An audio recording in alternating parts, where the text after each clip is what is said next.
बच्चों, तो आज की क्लास चालू कर रहे हैं। देखिए पैटर्न वही रहेगा। मैं सोच रहा हूँ कि न्यूमेरिकल जो है अपन इसी पैटर्न को अपनाएं। सवाल के ऊपर डायरेक्ट आता हूँ, ठीक है। ज़्यादा टाइम वेस्ट करे बगैर अपन डायरेक्ट क्वेश्चन के ऊपर आते हैं बच्चों। देखिए पहला क्वेश्चन के जो हमें दे रखा है वो क्या है। एक गोलाकार चालक की धारिता 1 पिकोफैरड है, इसकी त्रिज्या ज्ञात करो। देखो गोलाकार चालक की धारिता होती क्या है, पहले तो उसका अपन सूत्र समझे कि उसका सूत्र है क्या। तो अपन ने बोला कि गोलाकार चालक की जो धारिता है बच्चों वो है 4 पाई एप्सिलॉन नॉट आर, यही तो होती है, ठीक है। और आपको अब वो क्या बोल रहा है, वो बोल रहा है कि धारिता तो है हमारे पास में कितनी, 1 पिकोफैरड। पिको मतलब 10⁻⁻12 फैरड। ऑलराइट, तो पिको का मतलब समझ गए होगे आप, है ना। अब देखिए आर निकालना है मेरे को, तो आर बराबर क्या हो जाएगा बच्चों, C divided by 4 pi epsilon not R होगा, ठीक है। सॉरी आर नहीं आएगा यहाँ पर, ये आर नहीं आना है, ठीक है। ओके, अब क्या होना चाहिए बच्चों, ये कुछ ऐसा हो जाएगा। सी का मान जो आप रख सकते हैं, ये 4 पाई एप्सिलॉन नॉट ये 4 पाई एप्सिलॉन नॉट नीचे है बच्चों, ऊपर जाएगा तो के की तरफ बिहेव कर सकता है ये, है ना। तो हमने लिख लिया इसको के इंटू सी। के का मान 9 × 10⁻⁹, ठीक है। और c का मान है 10⁻⁻12, आपको दिख रहा होगा ऊपर, ठीक है। वैल्यू कितनी आएगी बच्चों, 10⁻⁻3 बच रहा है क्या यहाँ पर, तो ये हो जाएगा 9 × 10⁻⁻3। और चूंकि हम त्रिज्या निकाल रहे हैं तो मीटर में आंसर आएगा, ठीक है। मीटर का मतलब क्या हो गया है यहाँ पर, 10⁻⁻3 मीटर। मिली हो गया क्या 10⁻⁻3, हाँ। चलिए तो इसको हमने लिख दिया 9 mm मिली मीटर। उम्मीद करता हूँ समझ में आ गया होगा, है ना। चलिए ओके, तो नेक्स्ट क्वेश्चन के ऊपर अपन चलते हैं। देखिए बच्चों नेक्स्ट क्वेश्चन क्या है हमारे पास में। ओके, दूसरा सवाल ये आपके ऊपर है। विद्युत क्षेत्र दिया हुआ था उसके अंदर, तो मेरे हिसाब से शायद पृष्ठीय आवेश घनत्व और धारिता वाला केस था, वो सिंपल क्वेश्चन था। ओके, नेक्स्ट जो है हमारे पास में वो है, किसी समांतर प्लेट संधारित्र को एक निश्चित विभवांतर पर रखा जाता है। अब वो क्या बोल रहा है, एक निश्चित विभवांतर पे समांतर प्लेट संधारित्र को रखा गया है। इसके विभवांतर को समान रखते हुए, v के मान में कोई परिवर्तन नहीं कर रहा है, मतलब आवेश भी स्थिर रखेगा वो, रखते हुए प्लेटों के मध्य 3 mm मोटी स्लैब रखी जाती है। तो प्लेटों के मध्य की दूरी कितनी बढ़ानी पड़ती है, 2.4 mm बढ़ानी पड़ती है। स्लैब का परावैद्युतांक की गणना कीजिए। तो पहली बात समझिए कि प्रारंभ वाले केस के अंदर तो वो किसी तरीके का माध्यम नहीं भर रहा था, है ना। पहले वाले केस के अंदर उसने किसी तरीके का कोई माध्यम नहीं भरा है। तो हमने बोला कि इसके दो केस बना देते हैं अपन। तो हमने बोल देना है कि केस फर्स्ट की बात अगर की जाए,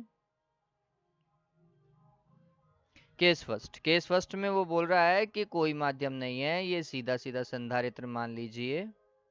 ऐसा संधारित्र है, प्लेटों के मध्य की दूरी d है और अनुप्रस्थ काट क्षेत्रफल एक प्लेट का जो है वो a है। तो फिर धारिता क्या हो जाएगी, जब कोई माध्यम नहीं था तो मैं c नॉट लिख रहा हूँ, और वो होगा epsilon not a divided by d, यही होगा, है ना। अब चलिए आगे काम करते हैं, आगे कैसे होगा ये।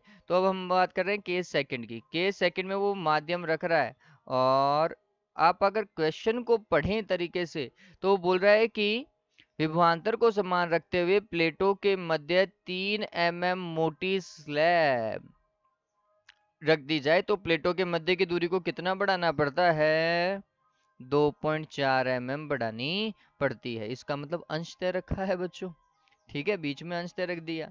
तो ये कुछ ऐसा केस हो गया कि अंश तय रखा हुआ है। अब इस चीज को समझते हैं अपन।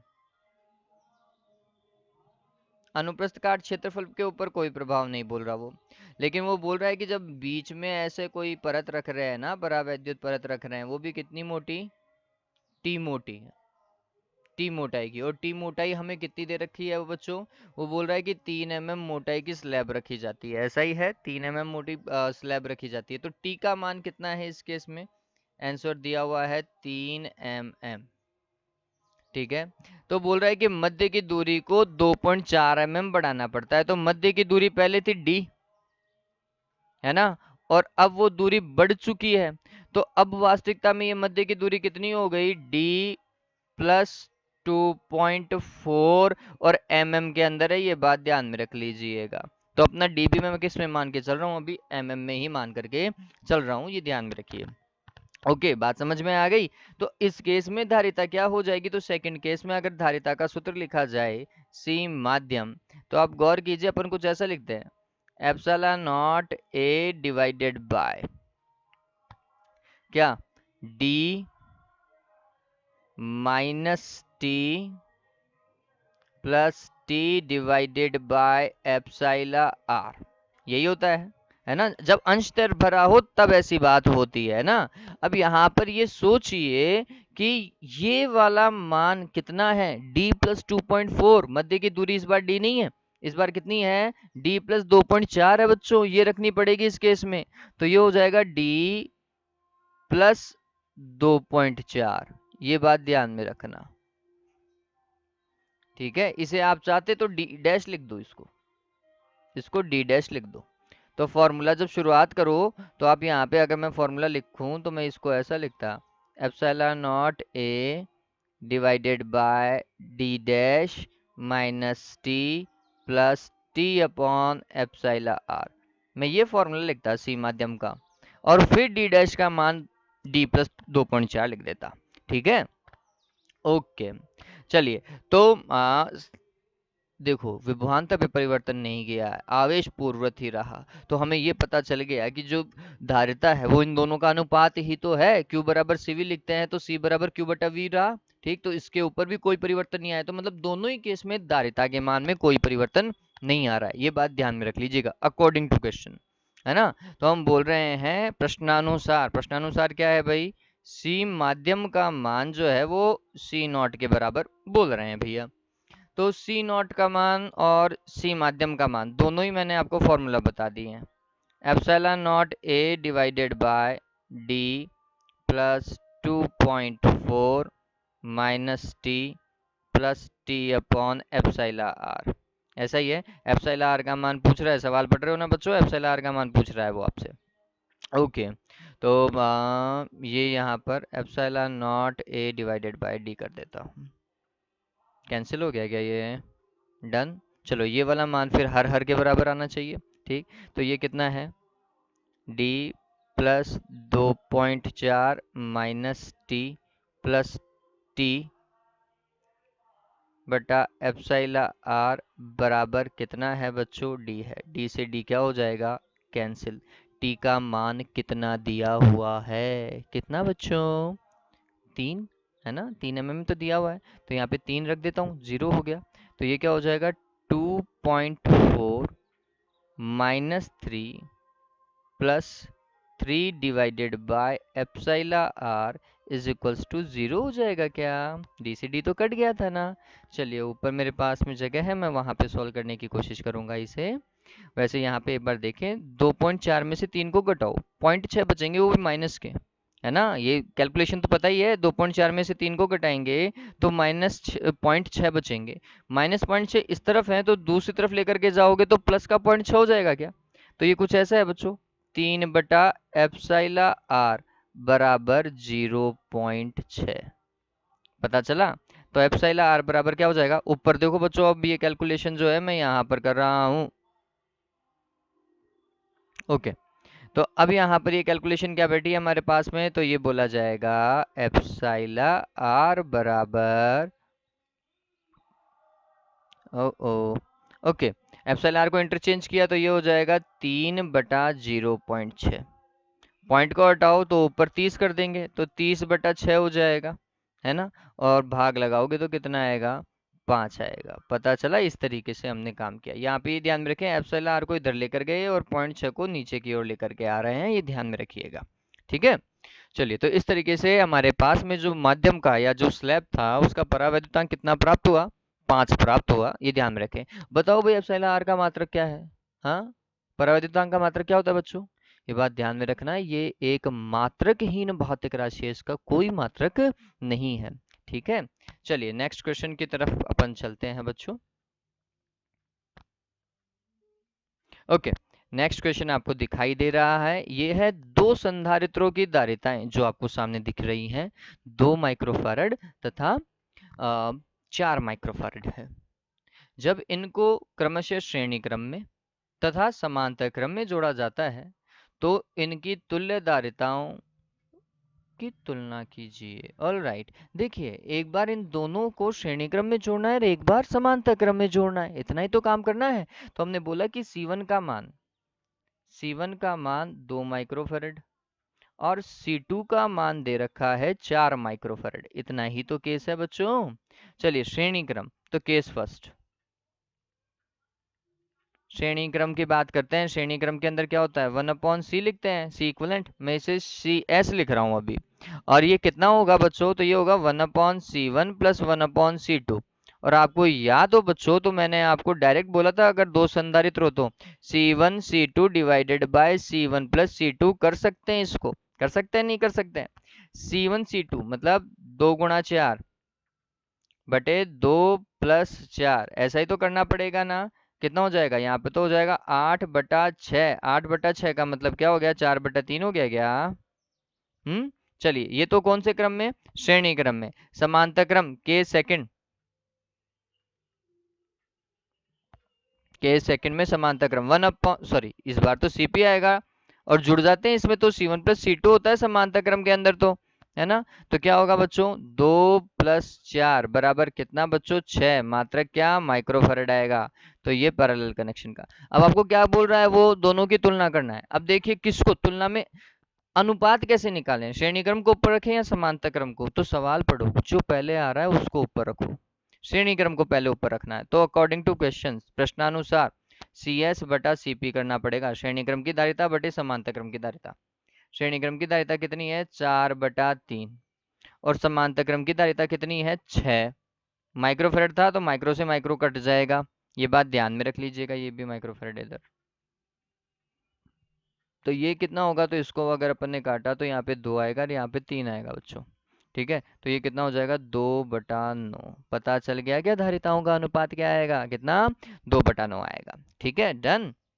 चलिए नेक्स्ट क्वेश्चन की तरफ स्विच करते हैं बच्चों। नेक्स्ट क्वेश्चन जो हमारे पास में सामने है वो देखिए, दो आवेशित धातु के गोलों की त्रिज्याएं क्रमशः 0.5 मीटर तथा 0.10 मीटर है। प्रत्येक गोले पर 75 माइक्रोकुलाम आवेश है। ऑल राइट, डायग्राम से काम होने वाला है। ठीक है, देखो दो आवेशित धातु के गोले हैं, एक की त्रिज्या 0.05 है और एक की 0.1 है। किस वाले गोले की त्रिज्या ज्यादा है, ये 0.05 बड़ा है या 0.1 बड़ा है, 0.1 बड़ा है ना, ये ध्यान में रख लीजिएगा, कंफ्यूज मत होना इसमें। ओके, तो हमें क्या बोल रहा है बच्चों, त्रिज्या पहले वाले की गोले की बोली R1 और R1 का मान है 0.05। ठीक है, ये एक गोला जिसके लिए उसने ये कार्य बताया। एक दूसरा गोला यहाँ पर ले लो। ओके, उल्टा बन गया, इसकी त्रिज्या आपको छोटी दिखेगी लेकिन वास्तविकता में ये त्रिज्या बड़ी है, ये बात ध्यान में रखना। ठीक है, इसको R2 हमने लिखा और R2 का मान 0.1 मीटर है। ठीक है, ये R1 ये R2, और R2 बड़ा है, ये बात ध्यान में रख लीजिएगा। R2 is greater than R1। अगर त्रिज्या ज़्यादा है तो धारिता भी ज़्यादा होगा, ये सिंपल सा बेसिक सा कॉन्सेप्ट है, ये बात ध्यान में रखिएगा गोलों के लिए। ठीक है, तो किसकी धारिता ज़्यादा होगी, तो हमें पता है ये दूसरे वाले गोले की धारिता ज़्यादा होगी। प्रत्येक गोले पर 75 माइक्रोकुलाम आवेश है। ओके, Q1 का मान 75 माइक्रोकुलाम। ठीक है, Q2 का मान 75 माइक्रोकुलाम। ऑलराइट, इन गोलों को पतले तार द्वारा जोड़ने पर उभयनिष्ठ विभव, चलो ये आपको लास्ट वाला टॉपिक याद आ रहा है थ्योरी का, इन दोनों गोलों को पतले तार द्वारा जोड़ दिया गया है और अब उभयनिष्ठ विभव को वो बोल रहा है। मैंने आपको बोला था एक कि मैं ये लिखा रहा हूँ फॉर्मूला, ये यूज आएगा न्यूमेरिकल में। वो क्या था बच्चों, देखो उभयनिष्ठ विभव का फॉर्मूला अपन ने क्या लिखा है, थोड़ा दिमाग लगाओ, क्या, C1V1 plus C2V2 divided by C1 plus C2, ये लिखा है नहीं लिखा है। लेकिन यहाँ पर C1 C2 sorry V1 V2 नहीं दे रखा है, दे रखा है क्या, नहीं दे रखा बच्चों। अब क्या करेंगे, तो हमने बोला कि आवेश तो दिया हुआ है, C1V1 को Q1 लिखेंगे और C2V2 को Q2 लिखेंगे। ठीक है, चलिए तो हमने फॉर्मूला यूज किया उभयनिष्ठ विभव का, कि हमें पता है उभयनिष्ठ विभव बराबर, मैं पहला इसका क्वेश्चन कर रहा हूँ, वो होगा Q1 plus Q2 divided by C1 plus C2। बताओ होगा नहीं होगा। और C1 और C2 डायरेक्ट नहीं निकल सकता, रीजन क्या है, त्रिज्या ही दे रखी है, धारिता नहीं दे रखी। तो फिर आपको क्या करना पड़ेगा, धारिता का सूत्र लगाना पड़ेगा। तो ये हो जाएगा Q1 प्लस Q2। समझिए इस चीज को, थोड़ी सी कैलकुलेशन करवा रहा है वो हमसे, और बोल रहा है कि इस चीज को कुछ ऐसा करने की कोशिश करें। यहाँ पर पहले वाले की मैं धारिता लिख सकता हूँ 4 पाई एप्सिलॉन नॉट R1, और दूसरे वाले की 4 पाई एप्सिलॉन नॉट R2। बताओ लिख सकते हैं नहीं लिख सकते हैं, लिख सकते हैं ना। चलिए 4 पाई एप्सिलॉन नॉट को नीचे से क्या लिया जा सकता है, कॉमन लिया जा सकता है। तो ये हो जाएगा Q1 प्लस Q2। देखिए फॉर्मूला किस तरीके से चेंज हो रहा है। ये हम इतना काम फॉर्मूले के ऊपर इसलिए कर रहे हैं ताकि कैलकुलेशन इजी हो जाए। तो ये हो जाएगा R1 प्लस R2। ठीक है, अभी देखो नीचे आ रहा है 4 पाई एप्सिलॉन नॉट आ रहा है ना, तो इसको ऊपर लेकर के जाओ, ऊपर लेकर के जाओगे तो बच्चों क्या आएगा, के हो जाएगा क्या वो, तो हमने लिखा ये के हो गया है। और Q1 plus Q2 done, divided. Okay, अब आएगा नीचे R1 प्लस R2। ठीक, सोच तो ये रहा हूँ, कैलकुलेशन आपके ऊपर छोड़ दो। ओके, देखिए तो k का मान कितना, 9 गुणा 10 की घात 9। Q1 प्लस Q2, Q1 का मान भी 75 है, Q2 का मान भी 75 है, तो ये 75 गुणा 10 की घात -6। और दूसरी बार भी 75 ही आएगा गुणा 10 की घात -6। तो ये 10 की घात -6 बाहर ले लो क्या इधर। Alright. Okay, R1 plus R2, R1 का मान 0.05 और R2 का मान 0.1 है। ठीक है, चलो काम करो भाई। तो ये हो जाएगा 9 गुणा 10 की घात, देखो भाई 10 की घात 9, 10 की घात -6, 10 की घात 3 होता है। 75 प्लस 75 कितना होता है, 150 होता है क्या, 75 प्लस 75। ओके, और 0.1 और 0.05, 0.15 हो गए। 0.15 को क्या लिख सकते हैं बच्चों, 15 गुणा 10 की घात -2 लिख सकता हूँ नहीं लिख सकता हूँ, देखो इधर 0.15 आ रहा है जोड़ने पर, इसको क्या लिखेंगे, 15 गुणा 10 की घात -2 लिखेंगे। ठीक है, चलो 15 को इससे काटा तो कितना आएगा, 10 आएगा क्या।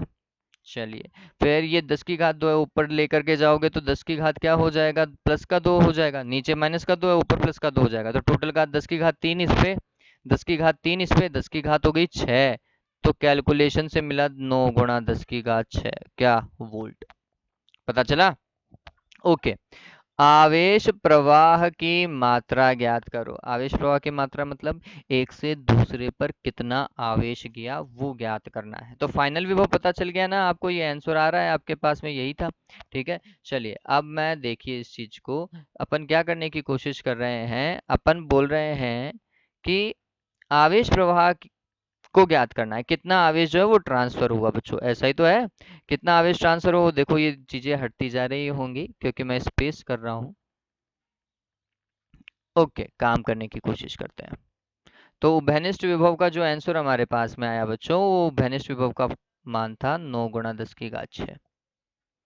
अब कितना आवेश गया वो ज्ञात करना है, तो हमने बोला डेल क्यू।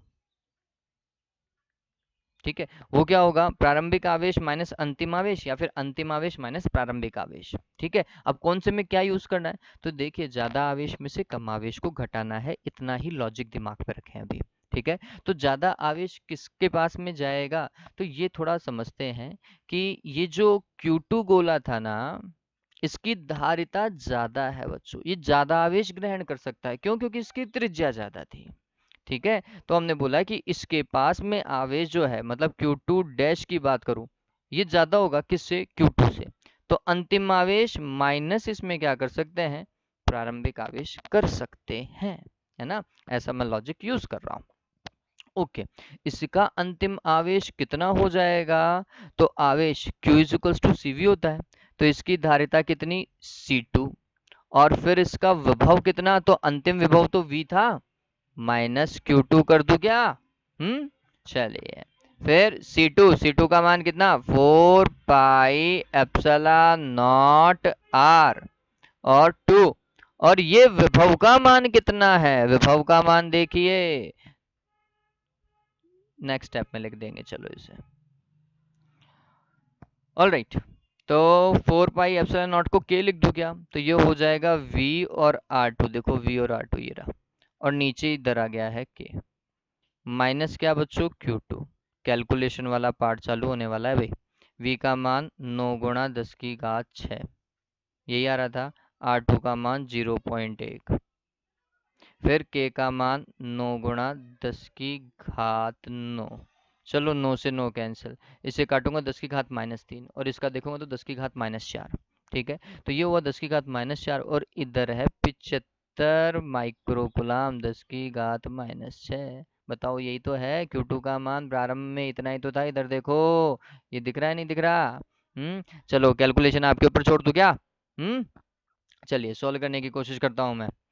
ओके, तो यहाँ पे देखिए 10⁻⁴ ना, तो यहाँ पर अगर मैं लिखूं इसको तो ये लिखा जाएगा 10⁻⁴ माइनस 75 × 10⁻⁻⁶। चलो 10⁻⁴ को सोचो, इसे 100/100 से गुणा करो, तो ऊपर वाला 100 तो रह गया, ऐसा का ऐसा, ऐसा कर रहे हैं अपन, कोई फर्क पड़ेगा नहीं पड़ेगा, लेकिन ये हो गया 100, नीचे 10⁻² है, ऊपर जाएगा -2, -2 और -4, -6 हो गया बच्चों, ये हो गया 10⁻⁻⁶। ठीक है, तो इसको क्या लिख सकते हैं, 100 × 10⁻⁻⁶ लिख सकते हैं, माइनस 75 × 10⁻⁻⁶। 10⁻⁻⁶ को कॉमन लिया तो क्या बचेगा, 100 में से 75 को घटाना पड़ेगा, 100 में से 75 को घटाया तो कितना आएगा, 25, 25 × 10⁻⁻⁶ गुलाम आवेश का क्या हुआ, प्रवाह हुआ, एक गोले से दूसरे गोले की ओर। ठीक है, इस तरीके से ये सवाल होगा। देखो मैं वापस से आपको समझा रहा हूँ, उबेनिस्ट विभव का C1 V1 plus C2 V2 divided by C1 + C2, ये फॉर्मूला होता है, लेकिन C1 V1 की जगह हमने Q1 लिखा और C2 V2 की जगह हमने Q2 लिखा, और फिर क्या किया अपन ने, धारिताओं का फॉर्मूला यहाँ पर लगाने की कोशिश करी। जैसे ही धारिताओं का फॉर्मूला हम लगा देते हैं, ये फॉर्मेट बनता है और वो बेनिस्टो विभव का मान आता है, किसमें, वोल्ट में। मात्रक नहीं लगाया, मात्रक आपको लगाना है। फिर इसके बाद में आवेश प्रवाह, तो आवेश का मतलब है एक गोले से दूसरे गोले में आवेश जाना। अब आप ये सोचो सर हमें नहीं पता चल रहा, तो पहले तो लॉजिक लगाओ बच्चों, जिसकी त्रिज्या ज्यादा होगी ना उसके पास में अंततः आवेश भी ज्यादा आएगा, क्यों, क्योंकि उसकी धारिता ज्यादा होती है। ठीक है, अगर ये भी नहीं पता चल रहा तो एक बार निकाल लो भाई, है ना, एक बार Q2 डैश निकाल लो, एक बार Q1 डैश निकाल लो। आप जब Q1 डैश निकालोगे तो वो 50 आएगा, सीधी सी बात है, 50 माइक्रोग्राम आएगा। ठीक है, तो आप एक बार देखो कि Q2 डैश निकाल करके देखो। ठीक है, वो 100 आ गया तो ऑटोमेटिकली आपको पता चल गया कि हाँ भाई 100 में से 75 घटा सकते हैं, प्लस का मान आ जाएगा। ठीक है, ये अप्रोच आप ऐसा यूज कर सकते हो अगर कुछ भी नहीं समझ में आए तो। ठीक है, चलिए, और तो मैथमेटिक्स है सिर्फ। नेक्स्ट क्वेश्चन की तरफ मैं स्विच कर रहा हूँ बच्चों, देखिए नेक्स्ट क्वेश्चन जो आपको दिखाई दे रहा है, ओहो, उसी पैटर्न का सवाल लग रहा है क्या? चलिए देखते हैं। 150 वोल्ट पर आवेशित 2 माइक्रोफैरड धारिता के एक गोलीय चालक का संबंध 1 माइक्रोफैरड के किसी निरावेशित चालक गोले से कर दिया जाता है। अब थोड़ा सा समझिए, दो गोले लो, एक गोला और दूसरा गोला, इसके लिए बोल रहा है 2 माइक्रोफैरड C1 का मान, और V1 का मान दिया हुआ है 150। ठीक है, C2 का मान आपको दिया हुआ है 1 माइक्रोफैरड, धारिता कम है लेकिन ये निरावेशित है। यही तो बात है, निरावेशित मतलब इसका प्रारंभिक आवेश जो था, इसका Q2 ही था प्रारंभिक आवेश, ये कितना है, 0 है। ठीक है, फिर आगे क्या बोल रहा है वो, उभयनिष्ठ विभव ज्ञात कीजिए। ओके, ज्ञात कर सकते हैं, कोई दिक्कत ही नहीं है, हमने बोला ठीक है। तो उभयनिष्ठ विभव V बराबर क्या होगा, C1 V1 plus C2 V2 divided by C1 plus C2। ठीक है, ये C2 V2 ही तो Q2 होता है क्या, यही होता है, तो यहाँ पे तो Q2 का मान रखेंगे बच्चों, ये बात ध्यान में रखना। और C1 V1 को कैलकुलेट करो। C1 2 × 10⁻⁻6 गुणा V 150 प्लस जीरो कर दूं यहाँ पर तो, क्योंकि जीरो ही आएगा। चलो मैं लिख नहीं रहा हूँ, इस जीरो को ध्यान में रखिएगा। C2V2 जो है वो Q2 है ना। ओके, C1 + C2 देखो तो ये हो जाएगा 2 + 1, है ना। ये तो C1 का मान, ये C2 का मान, और 10⁻⁻6 बार कॉमन ले रहा हूँ, माइक्रो में चल रहा था। ठीक है, 10⁻⁻6 से 10⁻�6 क्या हो गया, कैंसिल। 2 × 150 कितना हो जाएगा, 300 हो जाएगा। क्या 300 में किसका भाग लग गया, 3 का, कितना आएगा, 100 वोल्ट। पता चल गया। ऑल राइट, अब इसके बाद में नेक्स्ट देखो, प्रत्येक चालक पर आवेश का मान भी ज्ञात करो। प्रत्येक चालक पर आवेश कितना, तो हमने बोला कि पहले वाले के ऊपर इसके पास में कितना आएगा, इसके पास में कितना, तो हमने बोला इसके पास में आवेश Q2 डैश, इसके पास में देख रहे हैं, इसका निकाल रहा हूँ। ठीक, Q2 डैश का मान कितना, तो हमने बोला ये आ जाएगा C2V, यही अंततः फॉर्मूला था। C2 का मान कितना है, 1 × 10⁻⁻6, और उभयनिष्ठ विभव का मान कितना आया, 100। तो ये क्या हो गया, 100 × 10⁻⁻6 कितना, 100 माइक्रोकुलाम। Q2 डैश आ गया। अब देखो Q1 डैश के लिए या तो आप कैलकुलेशन कर लो, अदरवाइज तो मैं बोलूंगा कि आप वैसे भी देख सकते हो। किस तरीके से, ओके इसका भी Q1 निकालना पड़ेगा, चलो छोड़ो, Q2 डैश निकालो। Q1 डैश क्या आ जाएगा, C1V आएगा। C1 का मान कितना है, 2 × 10⁻⁻6 है, और उभयनिष्ठ विभव का मान कितना है, 100 है। 2 को 100 से गुणा करो, कितना आ जाएगा, 200 आएगा। क्या, गुणा 10⁻⁻6, 10⁻⁻6 को क्या लिखते हैं, माइक्रो, तो ये आ गया 200 माइक्रो कुलाम। ऑल राइट, चलिए, तो उम्मीद करता हूँ कि ये क्वेश्चन आपको समझ में आए होंगे। 5 ही सवाल कर पाए हैं अपन, तो नेक्स्ट वीडियो के अंदर आपको नेक्स्ट क्वेश्चंस भी मिल जाएंगे बच्चों। ठीक है, हैव अ गुड डे बच्चों, टेक केयर।